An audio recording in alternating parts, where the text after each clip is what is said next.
Mas eu queria compartilhar com você algo que o Senhor colocou no meu coração e eu tenho certeza que, de uma maneira ou de outra, tem muito a ver com o tempo que nós estamos vivendo. Certamente, nós estamos vivendo num tempo em que muitas situações e circunstâncias que cercam a nossa vida têm o poder de, às vezes, tirar a nossa paz. E uma das coisas que a gente pode perceber nesse tempo que temos vivido é o fato de que nunca na história da humanidade tantas pessoas desenvolveram síndromes tão difíceis como, por exemplo, a depressão, como, por exemplo, a ansiedade. É impressionante o número de pessoas que sofrem com depressão e com ansiedade no tempo que nós estamos vivendo. Mas também não era para ser diferente, porque, sem dúvida nenhuma, nós vemos que o tempo está cada vez mais curto, cada vez mais corrido, cada vez mais o tempo que é exigido para as atividades que desenvolvemos é maior e, sem dúvida nenhuma, isso cobra um preço da nossa saúde. Sabe, queridos, é interessante a gente perceber que se nós retroagirmos no tempo, há 40, 50 anos atrás, nós vemos que as pessoas normais do dia a dia, elas desenvolviam ali atividades que traziam de uma forma ou de outra uma certa rotina, uma certa previsibilidade. Aquelas pessoas há 30, 40, 50, 60 anos atrás, elas viviam uma vida que tinha uma rotina definida.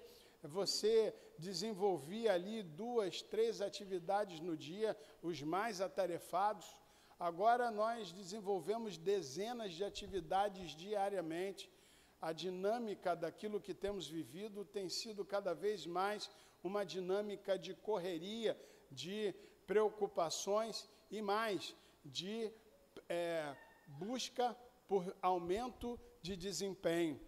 Queridos, como a busca pelo aumento de desempenho é algo que tem sido perseguido de uma forma quase que doentia, e por conta disso, sem dúvida nenhuma, nós às vezes nos olhamos, vemos as situações e as circunstâncias à nossa volta e às vezes temos a impressão de que não vamos conseguir.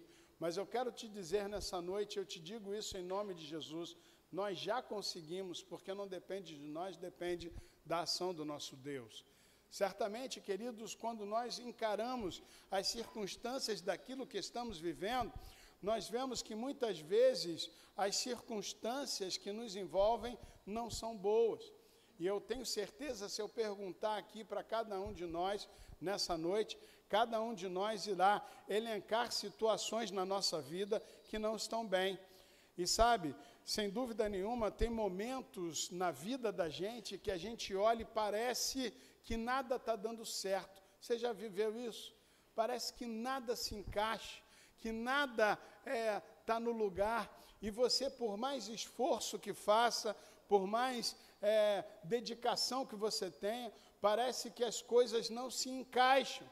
E sabe, queridos, às vezes isso acontece em diversas áreas da nossa vida e até em várias áreas ao mesmo tempo, seja no trabalho, seja no casamento, no relacionamento familiar, seja no âmbito das finanças. Sabe, muitas vezes parece que nada está dando certo. Às vezes tem momentos na vida da gente que o céu parece um céu de bronze nas nossas orações.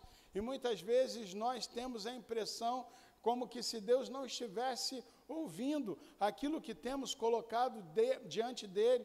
Parece, queridos, que nós não temos uma resposta direta de Deus. E isso, às vezes, faz com que, muitas vezes, nós nos frustremos.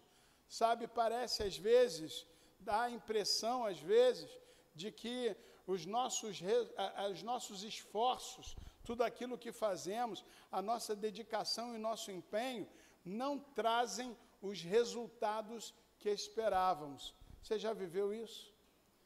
Queridos, muitas vezes nós vivemos situações em que as coisas parecem não ser muito favoráveis, parecem não ser muito boas. E o tema da mensagem de hoje é: o que fazer quando as coisas não vão bem? O que fazer quando as coisas não vão bem. E nesse texto de Gálatas, capítulo 6, verso 9, o apóstolo Paulo está trazendo ali as suas últimas recomendações à igreja da região da Galácia, os Gálatas. Era uma igreja que tinha ali uma grande importância estratégica para o evangelho na época. Era uma das igrejas plantadas pelo apóstolo Paulo.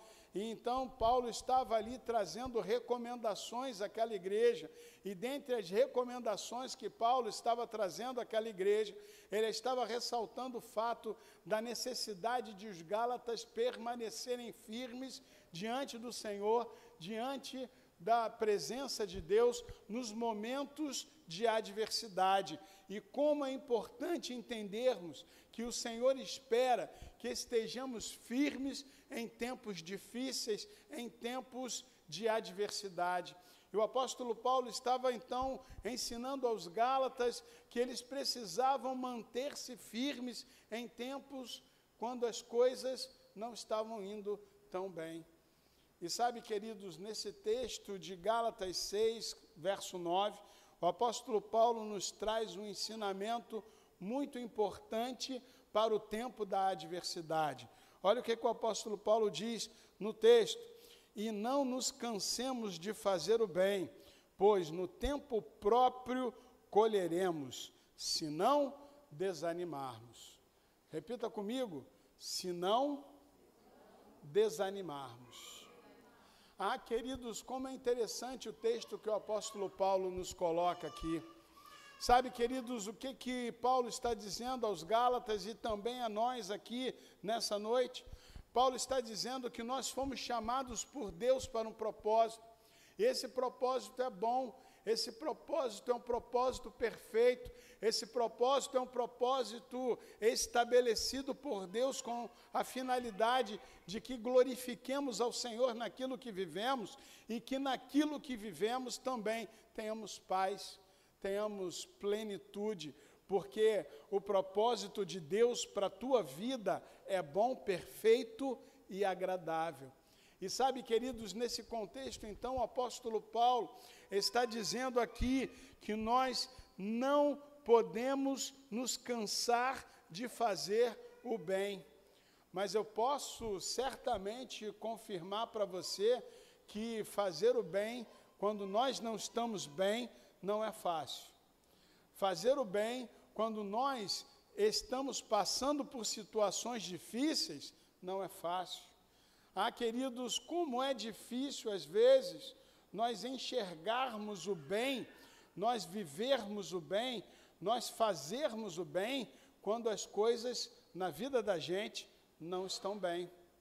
E nesse contexto, então, o apóstolo Paulo está encorajando os gálatas que eles permaneçam realizando o bem, porque no tempo certo, no tempo próprio, no tempo de Deus, na hora certa, colheremos as bênçãos de Deus. Sabe o que está aqui intrínseco nesse texto? Está aqui nas entrelinhas desse texto. Paulo está dizendo aos gálatas que é necessário, para que possamos colher os melhores frutos diante do Senhor, que em primeiro lugar façamos aquilo que é o nosso melhor, façamos o bem. E sabe, queridos, fazer o bem é fazer o melhor que podemos fazer. Fazer o bem é fazermos aquilo que está ao nosso alcance para cumprirmos o nosso propósito em Deus. Fazer o bem é fazermos aquilo que podemos fazer para glorificarmos ao nosso Deus naquilo que vivemos, naquilo que você vive, nas circunstâncias que você vive, nas situações à tua volta. Nós, cada um de nós, eu e você, precisamos ter a preocupação em nossas mentes, em nosso coração, de buscarmos sempre fazer diante do Senhor o nosso melhor. Porque, na verdade, quando nós assim fazemos, nós abrimos a porta para a bênção de Deus. Sabe, o apóstolo Paulo, obrigado, querido, o apóstolo Paulo está nos ensinando que, sem dúvida nenhuma, para que possamos colher os frutos das nossas ações de paz, de vida, de bênção, de prosperidade, na vida das pessoas que estão ao nosso redor, é necessário que a gente não desanime. Repita comigo, não desanimar. Queridos, como é importante entendermos esse princípio. Não podemos desanimar. Sabe por quê? Porque a perseverança é a marca daqueles que vivem vitória. Queridos, como é importante entendermos que nem sempre são os mais habilitados, nem sempre são os que mais têm preparo, nem sempre são os que mais têm facilidade, nem sempre são os mais bem equipados, nem sempre são os mais preparados que vivem os melhores resultados. Normalmente é sempre os mais esforçados. Às vezes, queridos, nós nem somos assim tão preparados. Às vezes a gente nem tem tantas qualidades assim, mas a perseverança é a marca daqueles que vencem. Sem perseverança, não tem vitória. E sabe, queridos, quando nós percebemos então o fato de que o apóstolo Paulo está dizendo aqui, que a gente não pode se cansar de viver o propósito de Deus, nós não podemos nos cansar de caminhar na direção da vontade de Deus, nós não podemos nos cansar de fazer cumprir a vontade de Deus em nossas vidas e através de nós, porque no tempo certo, do jeito certo e na hora certa, nós colheremos a vitória. O apóstolo Paulo faz aí uma ressalva dizendo, se não desanimarmos. Sabe por quê, queridos? Porque o maior problema na vida do crente não são as circunstâncias ou adversidades, porque nenhuma circunstância ou adversidade que vivamos pode nos afastar do amor do nosso Deus, da graça do nosso Deus, da presença do nosso Deus, da nossa vitória em Cristo Jesus. Nada que vivamos, nenhuma dificuldade que enfrentemos, tem o poder de nos afastar da glória de Deus, mas na verdade, queridos, o maior problema da vida do crente, o maior problema da nossa caminhada de fé é desistirmos, é olharmos as circunstâncias e acabarmos então desanimando. E o apóstolo Paulo então nos faz uma recomendação: não desanime, não desista, permaneça, persevere, insista, continue caminhando firme, porque Deus vai te dar a vitória. Cutuca quem está do teu lado aí nessa noite e diga assim, não desanima. Se tu desanimar, eu te cutuco. Aleluia. Queridos, e é tão bom a gente entender essa verdade, mas não é fácil a gente viver essa verdade quando a gente está numa situação de crise. Não é fácil, porque a nossa humanidade o tempo todo vai ficar falando aqui no nosso ouvido, tá vendo como é que a coisa tá? Tá vendo como é que tá difícil? Tá vendo como é que tá esquisito o negócio? Será? Será mesmo? Será que realmente Deus vai fazer? Queridos, a gente sabe que a nossa humanidade luta todo o tempo contra os propósitos de Deus. E o maior campo de batalha que vivemos não são as coisas externas que enfrentamos. O maior campo de batalha que temos está aqui na nossa mente, está aqui no nosso coração, porque a palavra de Deus ensina que o coração do homem é enganoso. Sabe, queridos, muitas vezes o nosso coração tenta nos levar para aquilo que achamos ser o certo, para aquilo que entendemos ser o melhor caminho, e nem sempre o caminho do nosso coração é o caminho da vontade de Deus. Aliás, eu posso te afirmar que na grande maioria das vezes, se não quase na totalidade delas, o nosso caminho é diferente do caminho de Deus. Mas o caminho de Deus é sempre melhor. Por que, pastor, é sempre melhor? Porque Deus conhece aquilo que não conhecemos. Deus vê aquilo que não vemos. Deus pode aquilo que não podemos, mas no Senhor, conforme o apóstolo Paulo fala em Filipenses 4,13, podemos todas as coisas naquele que nos fortalece. Você crê nisso?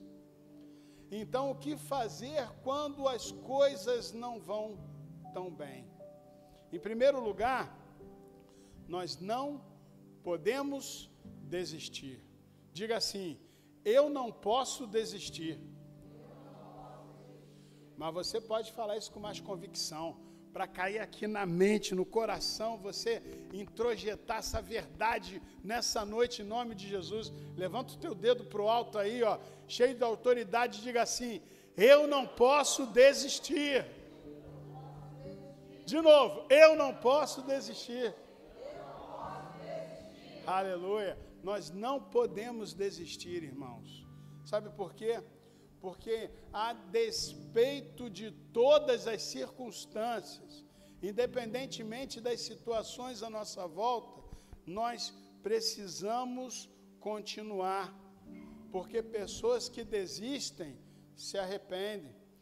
Queridos, quantas e quantas vezes nós voltamos para o fim da fila porque desistimos. Queridos, quantas coisas talvez a gente olhe para trás e vejamos que deixamos no meio do caminho por conta de decisões que tomamos no dia que a gente estava de cabeça quente. Como isso é perigoso, irmãos. Às vezes a gente está emburrado com alguma coisa, chateado com alguma coisa que aconteceu, e ali naquela hora vem aquela palavra dura, ali naquela hora vem aquele dedo de acusação, ali naquela hora a gente troca as farpas, e depois o coração machucado demora tanto tempo para se curar e muitas vezes nem se cura. Queridos, decisões precipitadas pelo medo.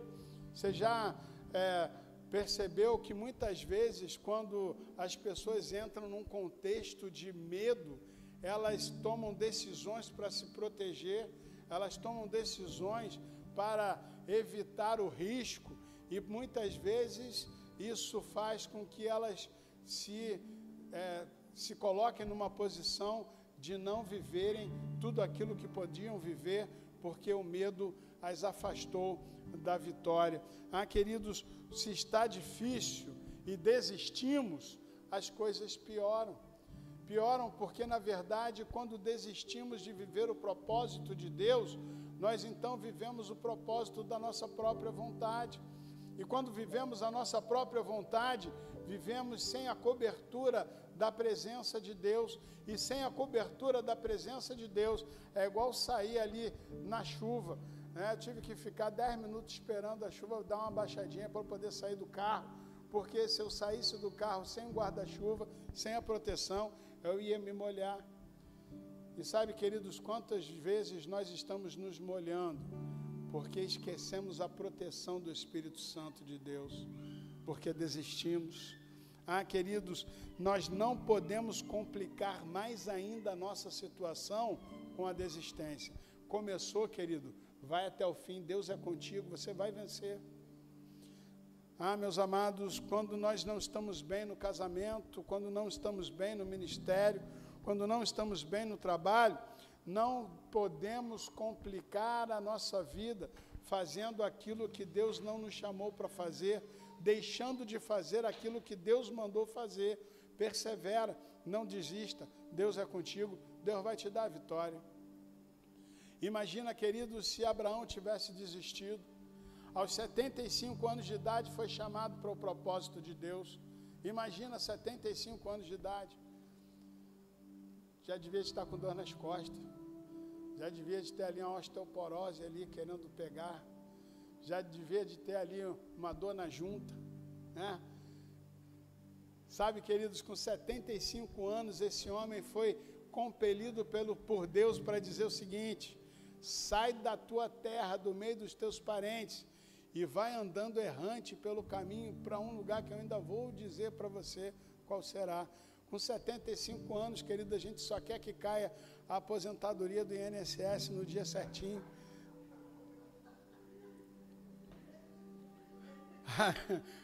A gente só quer que o dinheiro dê para comprar os remédios. E naquele momento ali, irmãos, está lá Abraão, tendo que fazer mala, pegar mala e cuia, e sair com tudo aquilo que tinha, para um lugar que Deus ainda haveria de mostrar. 25 anos depois, aquele homem, aos 100 anos de idade, com uma mulher estéril, estava segurando nos seus braços a promessa de Deus. Se ele tivesse desistido,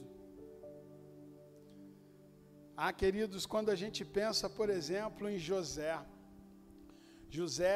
um menino que nasceu num lugar de prosperidade, ele foi traído pelos seus irmãos, foi vendido como escravo, passou 10 anos na cadeia sem ter feito nada, por pura e simples fidelidade ao Senhor. Mas José teve um sonho, 13 anos antes. Ele teve um sonho, e nesse sonho, seus pais e seus irmãos eram como feixes de feno que se curvavam diante dele. E quando ele teve aquele sonho, ele compartilhou com a sua família, e o pai de José disse para ele assim: o que você está achando, guri abusado? O que você está pensando que tu é? Você está achando que seus pais, assim como também seus irmãos, estarão se curvando diante de você? E sabe, queridos, depois de tantas situações que José viveu, ele se assentou como governador do Egito, e a sua família se prostrou aos seus pés, não para engrandecimento dele, mas ele sendo instrumento de salvação e de misericórdia sobre a sua família. Sabe, querido, José foi um homem que salvou milhares, talvez milhões de pessoas da morte pela fome, nos 7 anos de escassez, incluindo a sua família. E naquele tempo, quando José passou todo aquele processo de Deus, ele entendeu que Deus o havia comissionado para aquela grande obra e missão. Ele, diante dos seus irmãos, disse para eles assim: não temam, não se preocupem, eu não vou fazer mal nenhum a vocês, porque eles tinham medo de retaliação. Mas José disse para os seus irmãos: porque foi para este tempo que Deus me chamou, foi para esse momento de grande livramento e salvação que Deus fez na minha vida aquilo que Ele fez. Ei, querido, deixa eu dizer uma coisa para você: o que você está vivendo não está longe do controle de Deus. Deus está no controle. Ele conhece o teu coração e Ele sabe das tuas necessidades. Fica tranquilo, porque no tempo certo, na hora certa, Deus vai te dar a vitória, se não desanimarmos. Queridos, lembra de Davi? Davi, aquele moço franzino que cuidava das poucas ovelhas do seu pai no campo, que matou um leão e um urso, sem que ninguém se importasse com isso. Um dia um profeta chega até a casa de Jessé, seu pai, e o unge como próximo rei de Israel. Agora, a gente pode imaginar, será que Davi, logo depois de ter sido ungido, chegou lá no palácio em Jerusalém, bateu na porta, poc, poc, poc, poc. Saul atendeu: por não, que eu posso servi-lo? E aí Davi então chega para Saul e fala assim: me dá a coroa, sai da cadeira que agora ela é minha, porque eu sou ungido do Senhor. Foi assim, irmão? Claro que não. 16 anos se passaram, desde o tempo em que Davi foi ungido por Samuel, até então o momento certo em que ele se assentou naquele trono. Mas eu posso dizer uma coisa para você: durante aqueles 16 anos, Deus direcionou Davi, preparando ele para viver o propósito. Ele saiu da posição de pastor de ovelhas para rei de uma das maiores nações da terra, da nação que tinha um pacto com Deus, de ser a nação que abençoaria todas as nações da terra.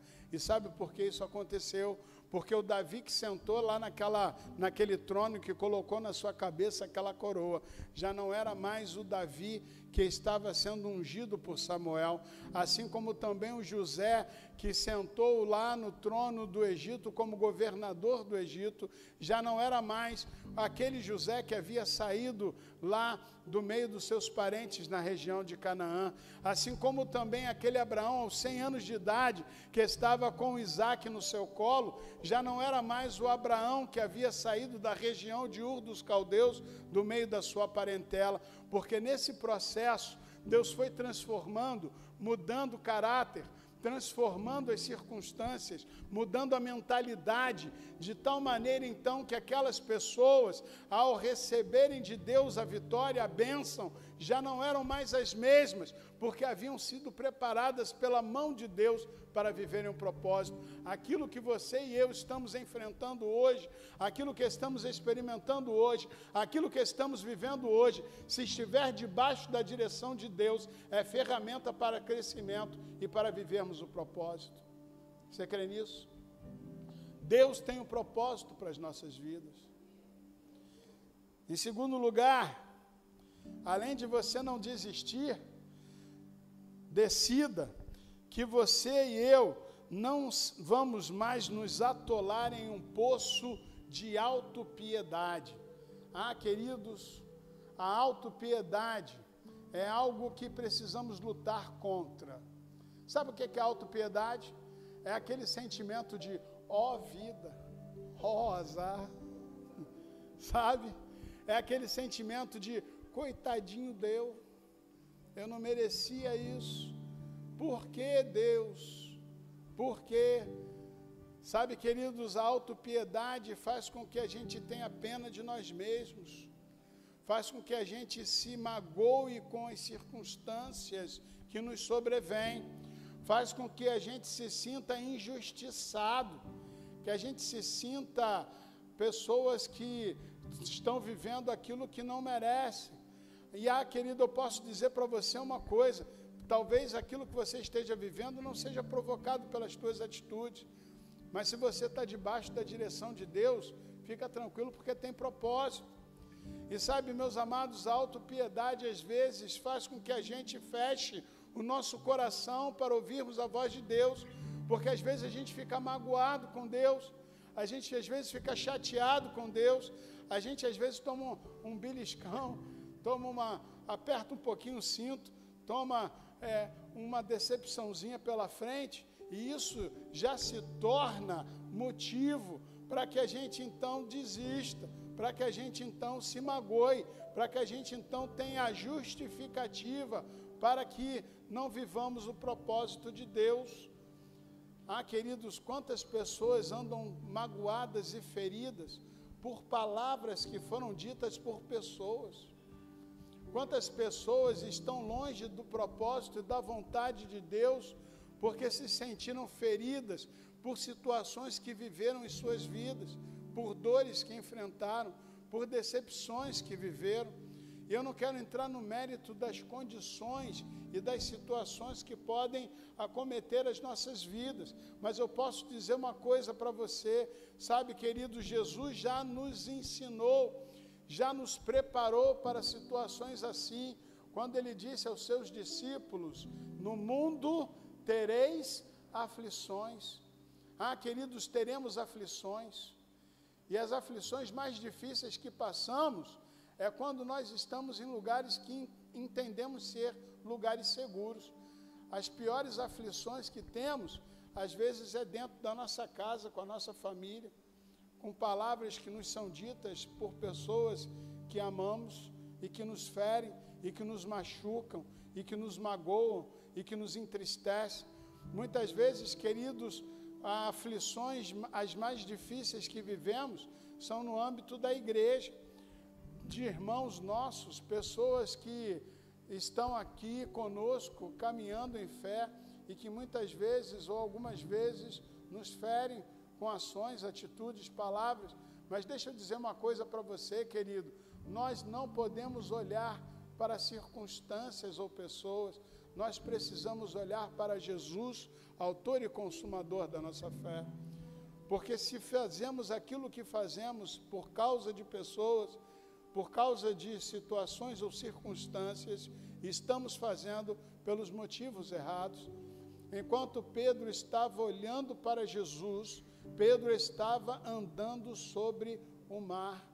Mas quando Pedro olhou para o vento, olhou para as ondas, olhou para as circunstâncias ao seu redor e percebeu o risco que ele estava correndo, andando sobre o mar, ele começou a afundar. Sabe por quê? Porque ele tirou os olhos de Jesus. Queridos, quando tiramos os olhos de Jesus, a gente começa a afundar. A gente começa a afundar, às vezes, num poço de autopiedade. Sabe, queridos, por que a mulher de Ló virou uma estátua de sal? Ela virou uma estátua de sal porque enquanto ela estava olhando para frente, que era o futuro da família, ela resolveu olhar para trás e ver a destruição e a condenação daquelas duas cidades.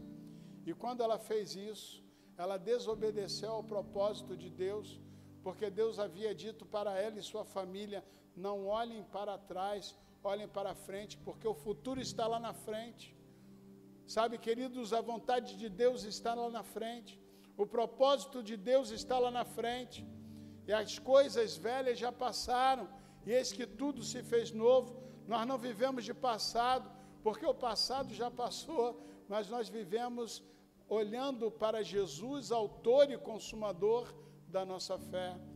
Jesus nos ensina que aquele que tem posto a mão no arado e olha para trás, não é digno dele. E sabe por que Jesus disse isso? Porque, queridos, na época de Jesus, o arado era um instrumento que era puxado por bois. E os bois colocavam-se as cangas ali no pescoço dos bois para apoiar o peso do arado. E ali o arado era conduzido por alguém que estava ali conduzindo. E aquilo tinha que fazer um sulco na terra ali, uma valeta na terra onde seria plantada a semente. E aquela valeta, aquele sulco na terra, tinha que ser uma linha reta, porque senão virava um caminho de rato, né? Virava um caminho de minhoca e não ia dar certo o plantio. Então, precisava aquele que conduzia o arado estar olhando para frente, reto, para não perder a direção. E sabe, querido, Jesus, quando estava ensinando isso, ele estava ensinando para pessoas que conheciam bem essa realidade. A pessoa que estava conduzindo o arado tinha que estar olhando firme para frente, para não perder a direção, para que aquele caminho não ficasse torto, mas ficasse um caminho reto. E sabe, queridos, quando Jesus então estava dizendo isso, ele estava dizendo que nós precisávamos olhar adiante. Quem tem posto a mão no arado e olha para trás, perde a direção. Muitas vezes, quando nós fixamos os nossos olhos nos problemas, fixamos os nossos olhos naquilo que não está bom, fixamos os nossos olhos naquilo que não anda bem, nós perdemos o foco, quando na verdade os nossos olhos precisam estar postos em Jesus. Troque a autopiedade pela autorresponsabilidade. Fala comigo assim, ó, autorresponsabilidade. Sabe o que é isso, irmão? Autorresponsabilidade é a capacidade de nós dizermos assim diante do Senhor: Senhor, o que eu posso fazer para cooperar com o teu propósito na minha vida? O que eu posso fazer para diminuir o tempo, para eu alcançar a vitória? O que eu posso fazer para cooperar com a tua vontade na minha vida? Queridos, quando nós olhamos, por exemplo, exemplos como o povo de Israel caminhando pelo deserto, nós vemos que nós podemos ou não colaborar com o propósito de Deus. O povo de Israel poderia ter percorrido aquele processo do deserto em 3 meses, demorou 40 anos. E sabe por que demorou 40 anos? Porque nesse caminho, o povo, enquanto caminhava, reclamava, enquanto caminhava, murmurava: que saudade das panelas de carne do Egito, trouxeste-nos aqui nesse deserto para morrermos de fome e de sede. E sabe, queridos, ao longo dos 40 anos de deserto, Deus cuidou do povo, Deus abençoou o povo foi cuidado. A palavra de Deus diz que as roupas não se desgastavam. Todos os dias, durante o dia, uma coluna de nuvens tampava o sol. À noite, uma coluna de fogo aquecia o povo. Todo dia de manhã estava lá o maná no campo para ser colhido. Todo o entardecer estavam lá as codornizes para o pessoal fazer aquele churrasquinho de frango no final do dia. Queridos, Deus estava cuidando do povo, mas a verdade é, queridos, que aquilo era um paliativo, que poderia ter durado apenas 3 meses, mas durou 40 anos.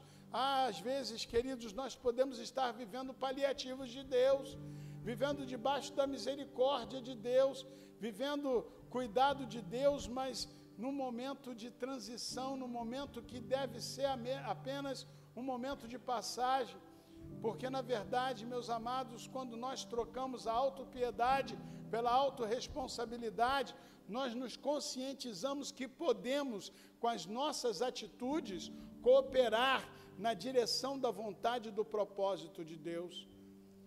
E quando isso acontece, o nosso tempo de deserto é abreviado. Amém, queridos? Em terceiro lugar, lute de verdade, lute com todas as tuas forças. Meus amados, nós não podemos entrar na batalha meia boca. Sabe, queridos, nós não podemos entrar na luta olhando para as situações e circunstâncias e pensando assim: se não der certo.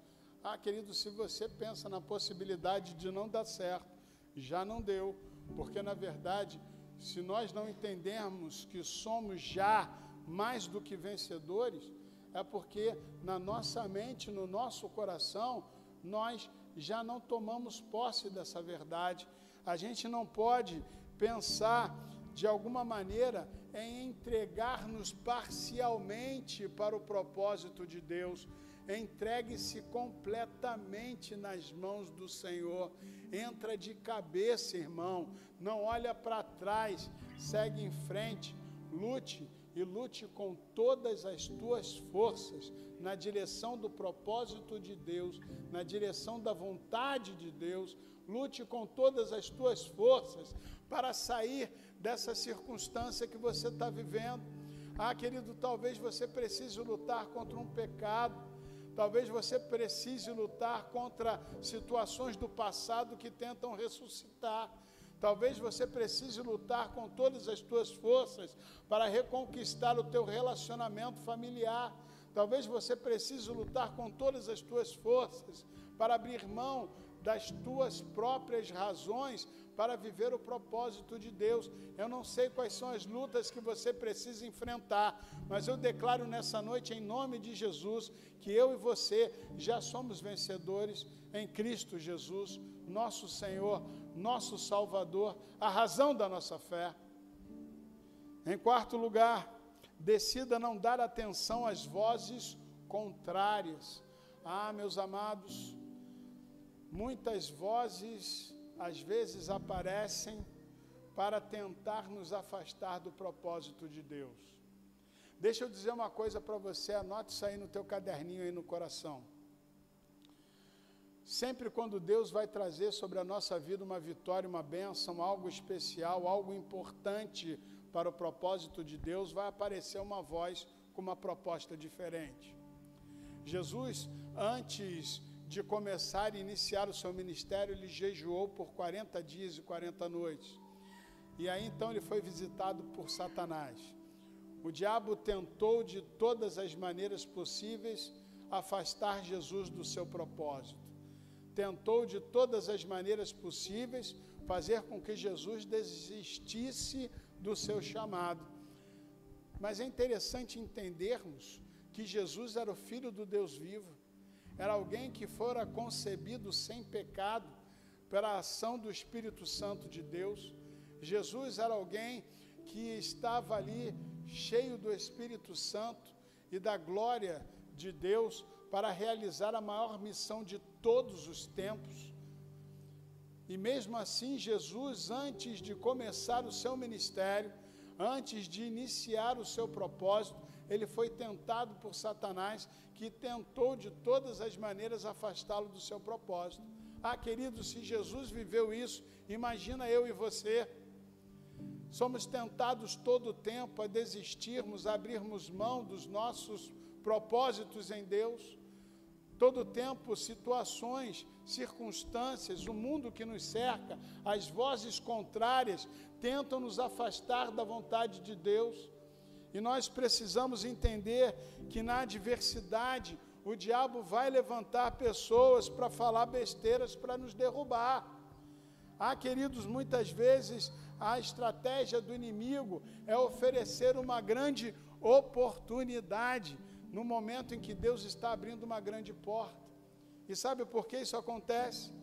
Porque o diabo sabe o perigo que você é para o reino das trevas, se você estiver totalmente entregue ao propósito de Deus. O diabo sabe que você, através da ação do Espírito Santo de Deus, pode ser o responsável por transformar a história da sua família e do seu lar. O diabo sabe que você pode ser instrumento de Deus para abençoar a vida de muitas pessoas. Sabe, queridos, o diabo sabe que se você viver o propósito de Deus, você vai fazer um estrago no inferno, porque vidas serão alcançadas através de ti, porque a tua própria vida vai mudar, a tua maneira de pensar e agir vai mudar, e você então vai glorificar ao Senhor naquilo que você vive. Hoje eu estava conversando com um querido nosso aqui da nossa igreja, e eu estava falando com ele: você acha que Deus está satisfeito com o que você tem vivido? Aliás, o diabo está satisfeito com o que você tem vivido com Deus? É claro que não, porque o propósito de Satanás é matar, roubar e destruir. Queridos, e como ele tem matado, roubado e destruído, como nunca antes na história da humanidade. E sabe, queridos, muitas vezes, quando nós caminhamos na direção da vontade de Deus, situações tentam se levantar para resistir ao propósito de Deus. Nós precisamos entender que o Senhor, Ele está conosco. Lembra de Jó? Jó estava passando por um perrengue terrível.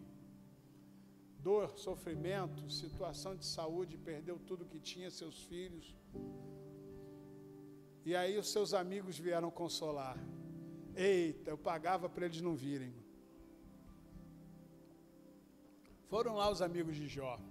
Você tem amigo de Jó aí, irmão? Não precisa dizer não. Não precisa dizer não. Sabe, queridos? Amigos de Jó. Jó, melhor tu confessar o teu pecado aí, que tu está errado. Não é possível. Para Deus estar fazendo isso contigo, alguma besteira você fez. Jó, é o seguinte, se você está passando por isso aí, é porque certamente você tem que mudar a tua vida aí, tem que consertar as tuas coisas com Deus aí. Queridos, quantos amigos de Jó aparecem? E é interessante o fato de que Jó, depois de passar por tudo aquilo que ele passou, de viver tudo aquilo que viveu, ele, numa conversa com Deus, depois de Deus restituí-lo de tudo aquilo que ele havia perdido, Jó então declara algo lindo que eu quero que você guarde no teu coração. Jó declara assim: antes eu te conhecia de ouvir falar, mas agora os meus olhos te veem. Querido, enxerga a presença de Deus na tua vida, enxerga a graça de Jesus na tua vida, não se deixe levar pelas vozes contrárias, não se deixe levar pelas circunstâncias, não se deixe levar pelas situações dessa vida. Sabe, queridos, quando nós entendemos que o Senhor, Ele tem para a gente um caminho, nós podemos entender também que nesse caminho, o nosso Deus cuida de nós. Ele cuida de você, mesmo quando as coisas não vão bem. Sabe, queridos, foi feito um estudo falando sobre o contexto das universidades do país. E nesse estudo foi analisado a quantidade de jovens que entram na universidade em relação à quantidade de jovens que pegam diploma no final do curso, após os 4, 5 anos de curso universitário. E foi concluído, então, que cerca de apenas 1/3 daqueles que se inscrevem nas universidades, que fazem matrícula nas universidades, se formam ao final dos 4 ou 5 anos de curso. Apenas 1/3 chega até o final e cumprem aquele tempo de formação e recebem o seu diploma. Eu quero que eu e você façamos um pacto aqui nessa noite, que a gente faça parte desse 1/3 daqueles que perseveram até o final. Porque eu posso te dizer com certeza que o Senhor está conosco e que Ele quer que você e eu não desanimemos. Ele espera com grande expectativa que eu e você mantenhamos firmes o nosso propósito em Deus. Ah, pastor, mas se eu errar no meio do caminho? Eu quero deixar para você, no encerramento dessa mensagem, aquilo que o apóstolo João falou na sua carta, em 1 João, capítulo 2, verso 1. Filhinhos, essas coisas eu vos escrevo, para que não pequeis. Porém, se pecardes, tendes um advogado para com o Pai, Jesus Cristo, o justo. Ele nos justifica. Ah, queridos, quando nós entendemos isso, nós então sabemos que o caminho do recomeço está aberto para cada um de nós. Vamos recomeçar? Feche os teus olhos. Vamos orar ao Senhor. O que fazer quando as coisas não vão bem? Precisamos entregar o nosso caminho ao Senhor. Precisamos confiar nele, na certeza de que Ele fará o milagre acontecer. Qual é o milagre que você precisa nessa noite? Qual é o milagre que você tem ansiado nessa noite? O nosso Deus é um Deus de milagre. O nosso Deus é um Deus que opera maravilhas. Nada está longe do alcance do Senhor. Então eu te convido a fazer uma oração aqui nessa noite. Uma oração de entrega. Uma oração de rendição. Uma oração onde você e eu estaremos juntos pedindo a ajuda do Senhor. Talvez, querido, no teu coração as coisas não estão tão bem. Talvez você esteja sorrindo, dando graça e paz, abraçando. Talvez você esteja vivendo a sua vida no dia a dia, para as pessoas à tua volta esteja tudo muito bem, mas no teu coração as coisas não estão bem. Tem pessoas assim aqui. O Espírito Santo de Deus está me falando isso. Mas deixa eu dizer uma coisa para você, querido. Deus conhece o teu coração. Ele sabe das tuas dores. E Ele espera que vocês entreguem nas mãos do Senhor nessa noite. Entrega para Ele. Diga assim: Senhor, eu quero entregar as minhas dores a Ti. Talvez, querido, a tua vida esteja longe da vontade de Deus. E por isso você sinta uma tristeza no teu coração, uma solidão no teu coração, um vazio no teu coração. Talvez você tenha consciência de que as coisas não estão indo pelo caminho certo, o caminho da vontade de Deus, e isso traz aflição ao teu coração. Eu te convido a que você nessa noite entregue ao Senhor a tua vida e diga para Ele: Senhor, eu estou cansado de lutar, eu estou cansado de continuar repetindo as mesmas coisas. Eu quero viver coisas novas em Ti. Eu quero viver o novo em Ti. Diga isso ao Senhor nessa noite. Talvez, querido, no teu coração esteja o medo, a incerteza, a dúvida. Talvez no teu coração esteja a mágoa, a dor, a ferida que ainda sangra. O nosso Deus é um Deus de amor, graça e misericórdia. Ele pode fechar essa ferida. Ele pode fazê-la curar. Ele pode fazer com que a tua vida ela se torne, para a honra e glória do Senhor, uma nova vida em Cristo Jesus. Então eu quero orar com você. Feche os teus olhos agora. Esquece quem está à tua volta. E coloque a tua vida diante do Senhor e diga: Senhor, eu quero me entregar a Ti. Não pela metade, mas de forma completa. Senhor, eu não quero mais desistir. Eu não quero, Senhor, olhar para trás. Assim como aquele que conduzia o arado, eu quero olhar para frente. Assim como Pedro andou sobre as águas, eu quero olhar para Jesus. Senhor, eu não quero me distrair com as circunstâncias, nem com as coisas que disseram, o que falaram, nem com as decepções que eu vivi. Eu não quero mais perder tempo com o coração magoado por essas coisas, porque eu quero olhar para Jesus, o autor e o consumador da minha fé. E se você ainda não teve a oportunidade de entregar a sua vida e o seu futuro a Jesus, ore comigo assim e diga: Senhor Jesus, eu quero nessa noite começar uma nova história ao teu lado. Eu quero, Senhor, entregar a minha vida a Ti. Eu quero, Senhor, que Tu tomes conta de mim. Eu não quero mais andar sozinho. Eu não quero mais andar sozinho, mas eu quero caminhar ao teu lado. Eu quero entregar o meu futuro nas tuas mãos. Eu quero viver contigo uma nova história, um novo começo, em nome de Jesus. E eu peço que a igreja continue em oração. Mas se você que está aqui nessa noite, sentiu o toque no teu coração, aquele sentimento no teu coração,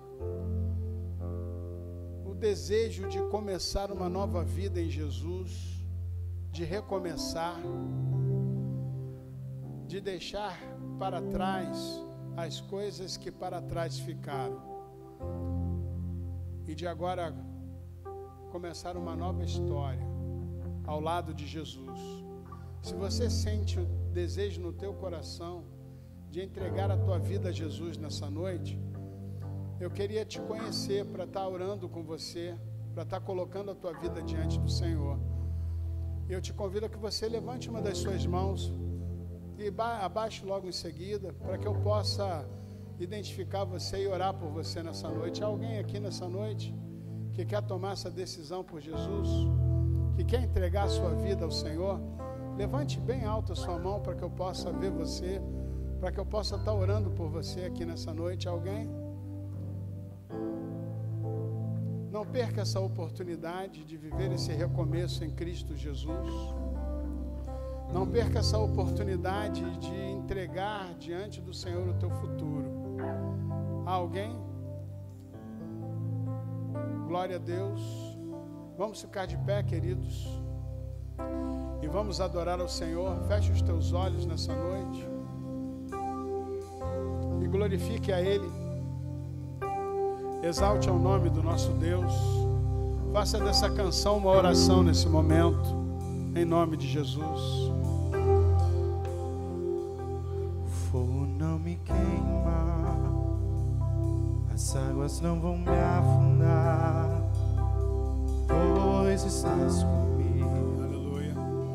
Tu estás comigo e eu estou guardado no esconderijo, não estou sozinho, tu estás comigo. Temer por quê? Se eu estou guardado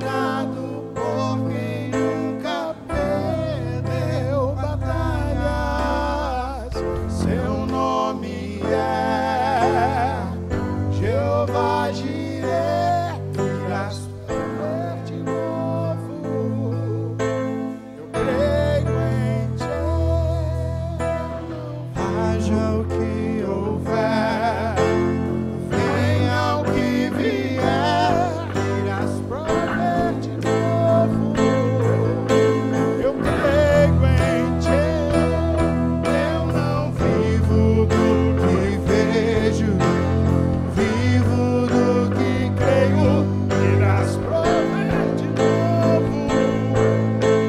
Eu creio em ti.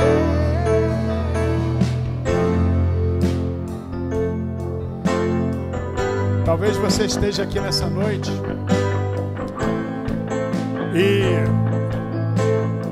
esteja num momento em que você precisa de um recomeço em Deus. Talvez você já tenha caminhado com o Senhor. Talvez você já tenha tido uma caminhada com o Senhor, mas por algum motivo você parou. Por algum motivo, por alguma situação, você acabou desanimando. Deixa eu dizer uma coisa para você, querido. O nosso Deus é um Deus de recomeço. Então que nessa noite, em nome de Jesus, seja o momento de você dizer assim para o Senhor: Pai, eu estou de volta. Eu estou de volta, Senhor. E eu quero viver o teu propósito na minha vida em nome de Jesus. Declare isso para o teu Deus nessa noite em nome de Jesus. Declare isso ao Senhor. Aleluia. A tempestade e o vento forte não vão roubar a minha fé em ti, meu Deus. A tempestade e o vento forte não vão roubar a minha fé em ti, meu Deus. Em ti, meu Deus. Em ti, meu Deus. Aleluia. Temer porque se eu estou guardado por quem nunca perdeu batalhas, seu nome é Jeová Jireh, irás prover de novo. Creio em ti. Haja o que houver, venha o que vier, irás prover de novo. Eu creio em ti. Eu não vivo do que Não vivemos pelo que vemos, vivo do vivemos pelo que cremos. irás prover de novo. Eu creio em ti. Te louvamos, Senhor, e bendizemos o teu nome nessa noite. Porque, Senhor, tu és o nosso Deus, o Deus da provisão, o Deus do cuidado, o Deus do amor, o Deus da restauração. Nós cremos no teu poder e entregamos as nossas vidas a ti nessa noite. Toma-nos nas tuas mãos, Senhor. Guia-nos, Senhor. Pai, que nenhuma circunstância nessa vida possa nos afastar do teu amor e da tua presença. Nós te agradecemos e te louvamos em nome de Jesus. Em nome de Jesus. E agora que a graça salvadora de Jesus Cristo, Filho, e o amor de Deus, o Pai, e as consolações do Espírito Santo de Deus sejam presentes em nossas vidas, lares e famílias, sobre a Igreja Batista Atitude em Porto Alegre e sobre o Israel de Deus espalhado pela terra, desde agora e para todo sempre. Amém e amém. Querido, eu quero ver você numa célula essa semana e que juntos possamos viver a glória de Deus, em nome de Jesus. Que Deus nos abençoe.